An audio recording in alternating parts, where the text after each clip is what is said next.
Hello everyone. आज हम next cycle करेंगे क्रेब्स साइकिल ट्रिक के साथ, ताकि आपको हर एक स्टेप इजीली रिवाइज भी हो जाए। ठीक है, तो कल हमने की थी ग्लाइकोलिसिस, आज करेंगे क्रेब्स साइकिल। तो स्टार्ट करते हैं। तो क्रेब्स साइकिल स्टार्ट करने से पहले हमें एक छोटी सी रिएक्शन करनी होगी, जिसको हम बोलते हैं link reaction. That is oxidative decarboxylation. ये भी कई बार आ जाता है। तो क्या होता है? Process of converting pyruvate to acetyl coenzyme A, it is called oxidative decarboxylation. तो जो हमारे पास पायरुवेट बना था 3 कार्बन का आफ्टर ग्लाइकोलिसिस, तो पायरुवेट से सबसे पहले हमें क्या बनाना है? एसिटाइल कोएंजाइम ए। इसके लिए हमें कोएंजाइम ए ऐड करना होगा। और इस स्टेप में क्या होता है, एक CO2 रिमूव हो जाता है, यानी 3 कार्बन से क्या रह जाएगा? 2 कार्बन। ठीक है, तो एक कार्बन डाइऑक्साइड रिमूव हो गया। तो रिमूवल से हमारे पास एक एंजाइम आपने याद रखना, जब भी CO2 रिमूव होगा तो आपने क्या लगाना वहाँ? डीकार्बोक्सिलेज। अब यहाँ पे क्या रहा है? हाइड्रोजन भी रिमूव हो रहा है, तो लगाएंगे पायरुवेट डीहाइड्रोजनेज, यानी NAD से क्या बन जाएगा? NADH plus H positive. तो ये वाला स्टेप जो है ये आपका है लिंक रिएक्शन। उसके बाद एसिटाइल कोएंजाइम में ऐड हो जाएगा क्रेब्स साइकिल में। आपने एक चीज़ इंपॉर्टेंट याद रखनी है कि ये जो रिएक्शन है ये कहाँ होती है? माइटोकॉन्ड्रिया में, और मल्टी एंजाइम कॉम्प्लेक्स के थ्रू हो रही है। ये मल्टी एंजाइम कॉम्प्लेक्स कौन सा है आपका? Pyruvate dehydrogenase. It is the largest enzyme, very important, largest enzyme known with 60 subunits. ठीक है, तो इसी के साथ हमारे पास क्या होता है कि ये जो रिएक्शन है इससे एक NADH जनरेट हो रहा है। ठीक है, और एक NADH जो है वो किसके इक्वल होता है? 3 ATP के इक्वल होता है। ये ध्यान रखेंगे क्योंकि कैलकुलेशन आगे हम करेंगे तो उसमें काम आएगा। ठीक है, तो अब साइकिल स्टार्ट करते हैं। तो क्रेब साइकिल जो है इसको हम और क्या बोल सकते हैं? सिट्रिक एसिड साइकिल भी बोलते हैं। क्यों बोलते हैं? क्योंकि इसका जो पहला प्रोडक्ट है वो सिट्रिक एसिड बनता है, यानी सिट्रेट बनता है, इसलिए इसका नाम क्या है? Citric acid cycle. और TCA साइकिल भी बोलते हैं, that is try carboxylic acid cycle. क्यों बोलते हैं? क्योंकि 3 कार्बोक्सिलिक एसिड इसके अंदर प्रेजेंट होते हैं, 3 कार्बोक्सिल ग्रुप प्रेजेंट होते हैं, that's why it is called TCA cycle. ठीक है, तो स्टार्ट कहाँ से करना है आपने? क्योंकि एसिटाइल कोएंजाइम तो आपका 2 कार्बन का है, और ऑक्सैलो एसिटिक एसिड क्या है? 4 कार्बन। इसको हम लिख सकते हैं OAA, that is oxalo acetic acid. जब ये 4 कार्बन और ये 2 कार्बन कंबाइन होंगे तो क्या बन जाएगा आपका? 6 कार्बन। तो 6 कार्बन में पहला क्या है? सिट्रेट। ठीक है, तो फर्स्ट आपका स्टेप क्या बना? सिट्रेट। दोनों के कॉम्बिनेशन से आपके पास बन जाएगा सिट्रेट, दैट इज़ 6 कार्बन। ठीक है, सिट्रेट फिर किस में कन्वर्ट होता है? आइसोसिट्रेट में, वो भी 6 कार्बन का है। और आइसोसिट्रेट से आगे क्या बनेगा? Alpha keto glutarate. तो अल्फ़ा कीटो ग्लूटरेट 5 कार्बन का, यानी कि 6 से 5 कार्बन में आ गया, तो एक CO2 क्या हुआ? रिमूव होगा। ठीक है, एक CO2 रिमूव होगा, इसीलिए इसको हम बोल देते हैं डीकार्बोक्सिलेज भी आएगा।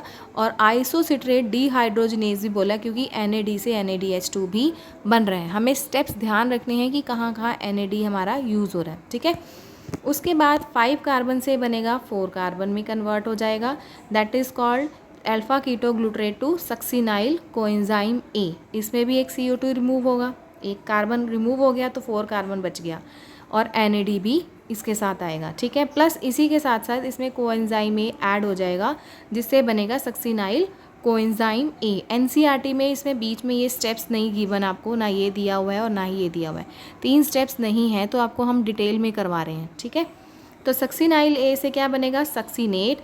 सक्सीनेट से क्या बनेगा? फ्यूमरेट। फ्यूमरेट जब बनता है तो F से याद रखना है, फ्यूमरेट बन गया ना तो इसमें FADH वाला कंसेप्ट आएगा, FAD से FADH2, यहाँ NAD नहीं लगेगा।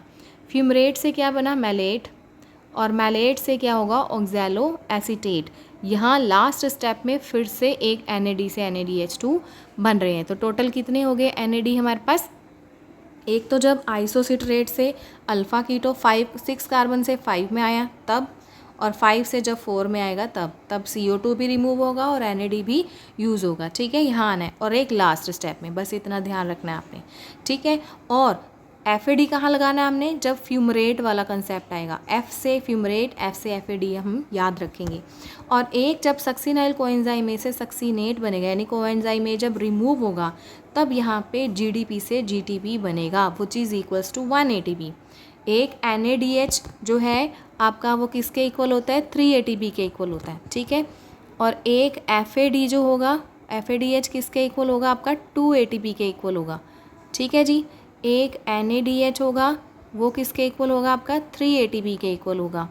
और 1 आपका जो GDP है वो किसके इक्वल होगा, आपका 1 ATP के, यानी कि आपका 1 GTP is equals to 1 ATP के इक्वल होगा। ये आपका कैलकुलेट करने में ईजी रहेगा, ठीक है। तो अब हम करते हैं इसकी ट्रिक, जिससे कि हमें इजीली रिवाइज होगा। तो क्या हमने बोला था, OAA को क्या बोला था, OAA इसकी शॉर्ट फॉर्म है ना, ऑक्सैलो एसीटेट। तो OA ऐसी, ऐसे याद रखना है, ऐसी से क्या हो गया, एसिटाइल।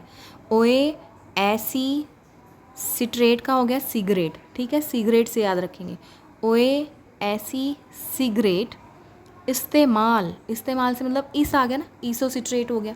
इस्तेमाल करने से क्या हो गया, कीटोग्लिटर, करने से ए आ रहा है ना पीछे से, ए, ठीक है, ए से, यहाँ तक याद हो गया। OA ऐसी सिगरेट इस्तेमाल करने से सब, यानी कि अब ए रिमूव हो गया ना, ए नहीं है अब यहाँ पे, सक्सीनेट आ गया।